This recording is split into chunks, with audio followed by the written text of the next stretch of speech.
Le risque principal immédiat dans la pose d'un sphincter urinaire artificiel, c'est le risque infectieux.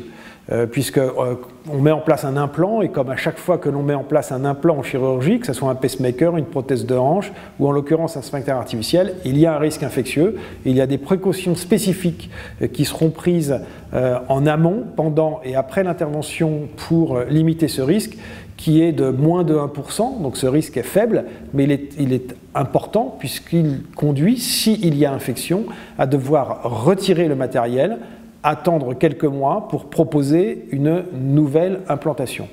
Le deuxième risque de cette opération, qui n'est d'ailleurs pas un risque, c'est que le dispositif, un jour, tombe en panne, que le dispositif ne fonctionne plus.